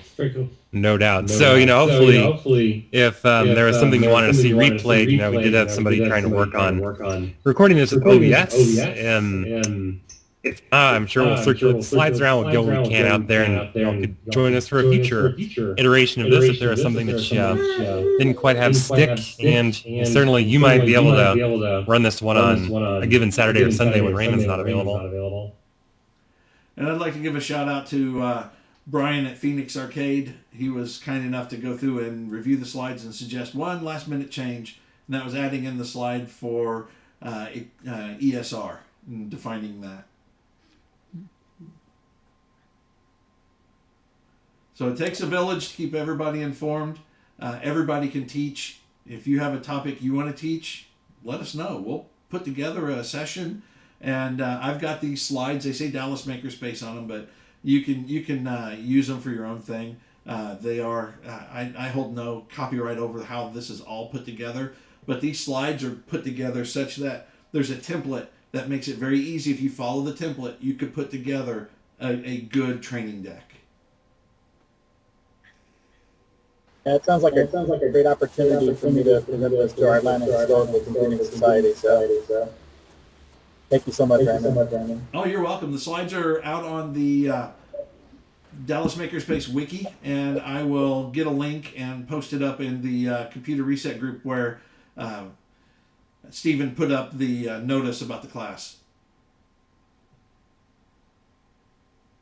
You guys bring geekiness in me. Thank you, guys. Thank you for the computer research group. Wish I could be down there, but like the others said, I'm down in Atlanta, so it's hard for me to get down there. Maybe one day. Totally understand. And, people ask about scheduling things, and we don't have a way to know the weather beyond 7 days, so that's all we'll schedule events for. But folks, feel free to reach out to me if you want to schedule something further out, like say maybe you have a vacation coming up, and we could see about reserving a spot in a future if we're able to hold an event there because of weather. When we get within 7 days, we'll be able to tell you, yeah, sorry, we're not going to be able to hold an event that day. Quick question. Yeah. I have a computer. It's an old IBM. I guess what they call a bug computer. It has the small CRT screen, and it doesn't start. I looked up on YouTube and all that, some forums, and they're saying it's a couple bad caps that could be causing this. Is there someone that would replace them, or I could take like a shop that repairs those old computers? I thought about doing it myself, but I'm honestly kind of scared to, since I'm not really good at soldering and stuff like that. It all depends on where you're at and what the problem is. That's where you're going to need to use a little bit of test equipment, like a multimeter, and make a determination as to where the problem is. Does it not power on at all? No, I don't think it powers on at all. And, I looked up online, and they say some people are just saying just cut those, like there's 3 caps, and somebody was just saying you can just cut the caps out, and they're not It necessary. depends on what caps they're talking about. If they're talking about tantalum caps on the motherboard, yeah, you can cut those.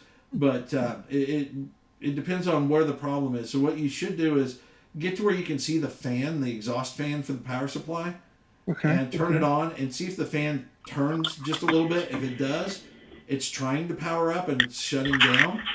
If that's the case, then you do have probably a shorted tantalum capacitor somewhere. It's common to see it on the CGA cards and on the motherboards. Okay. And I'm just scared. Some people are saying cut the caps out, but I'm just scared that would cause further problems. It just depends on what caps it is that is causing the problems. That's where you're going to need to get your multimeter and check each power line from the power line to ground to see where the short is. Is it on the 5-volt line? Is it on the 12-volt line? The minus 12-volt line? Or the minus 5-volt line? Okay. Hey, Bill, I think you're unmuted. Your keyboard's coming through. Oh, everybody can finally hear me. Okay. Yeah. Hi. I had a question. And thank you very much, Raymond. I've been following Computer Reset on Facebook for about 6 months or something. I put a link into the chat to a Dropbox photograph. This is a photograph I took of a hard drive circuit board maybe 3 months ago. It's a microscience hard drive, something like 1987, I guess. And this is something that I received from eBay. It failed the smoke test, and I think that the blue, what looks like a long capacitor in there is the component that emitted the smoke. Can you verify for me, is that a capacitor? Is that one of the network capacitors, the RC, or whatever the type was that you mentioned earlier?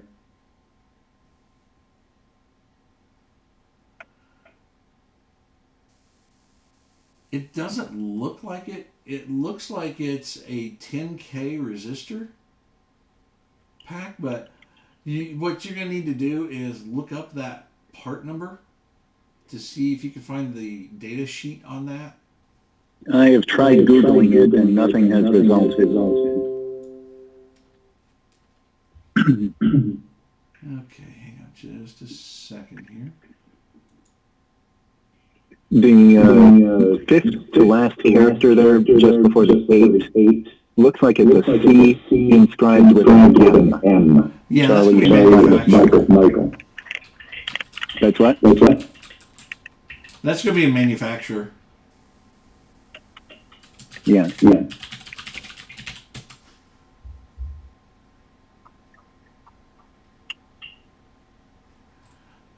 Let's see here.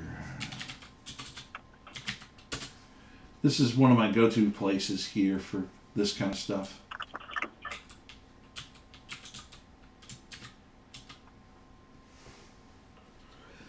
I'm not sure what the 10Y is. Usually that's something that encodes what the resistor pack is. So these resistor packs can be wired in different ways. So you have a common leg on one end, sometimes a common leg on the other end. One will be attached to 5 volts, the other one will be attached to ground. In between, you'll have different resistors. They'll be tied to the ends in different ways. So most commonly, you'll have one end tied to 5 volts, and you'll have a number of resistors in the package that are all one end tied to 5 volts, so that you're pulling those logic lines to logic high. Other times you'll find where there'll be a 10-legged device, but it'll be 5 resistors. Each set of pins, each 2 pins, is just a resistor inside the package. So those are isolated. The other's called bust, B-U-S-S-E-D. And this looks like it's just going to be a bust 10K resistor. 9 resistors with a 10th leg that's connected to 5 volts. That's what it looks like to me. This is something that you could probably verify with a multimeter, but typically those never smoke. They typically are more damaged by physical damage than they are by anything else. It would take a lot to smoke a 10K resistor. I don't think that I overloaded it. Well, like I said, it's from like 1987. That crack there that you see on the 0, I think it's a 0, and the 4. Yeah, it's a 0. Okay, so is that something that would look like a failure mode that had blown? No, usually when they have a failure, they'll have a black spot on them. The cracks like that are usually something physical. Okay. So 104 is going to be 1, 0, and then 4 more zeros. So you're going to have 1, and you have 5 zeros after it. So 1, 0, 0, 0, 0, 0, 100K ohm resistor pack. So that's pretty high rated, 100K ohm. And it says RP next to it, so that looks more like it's going to be a resistor pack. If it was a capacitor, it's usually labeled like RC, resistor capacitor. Mm-hmm. There's an R89 there just to the left of the blue. Could that be what the blue piece is?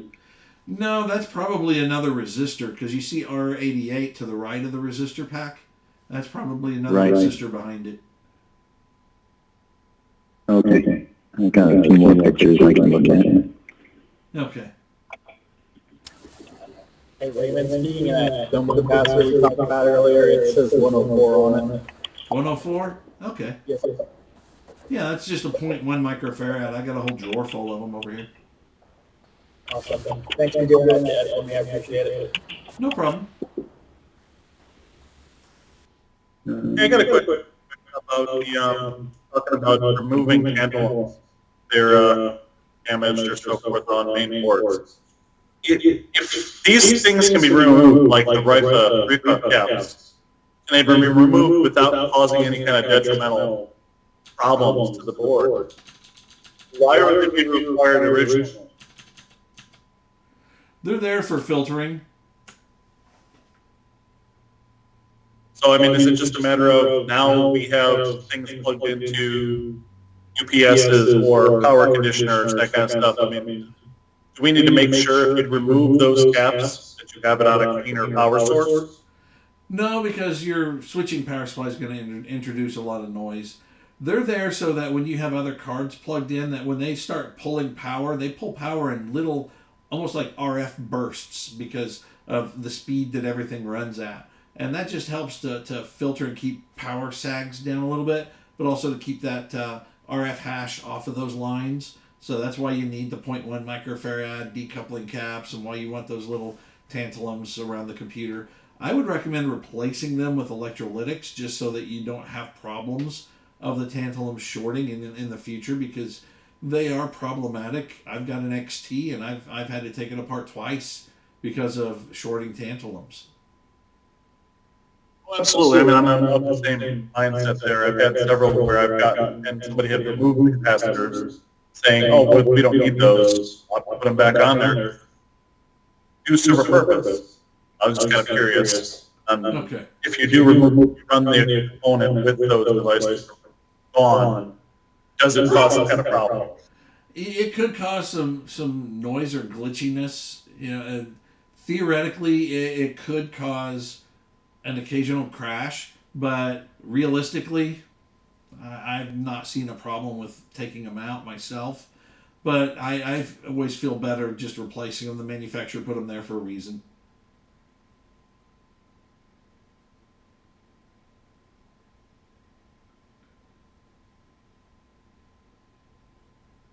All right, any other questions?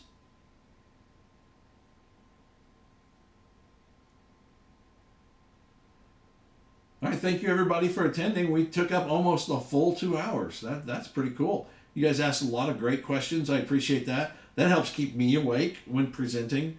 And I've done these types of presentations for years and years and years, even to executives. So I'm comfortable behind a camera and presenting on WebEx. You know, not so comfortable on the Google part. Still learning it. But you know, if you have ideas for future presentations, let us know, and we'll see if that's something we can put together or find an expert to speak on. Thank you, everybody, and have a great rest of your week. Thank you. Thank you, Raymond. Thank you, too. Thanks, Raymond. Good night. Happy computing. Good night, guys. See you. Good night.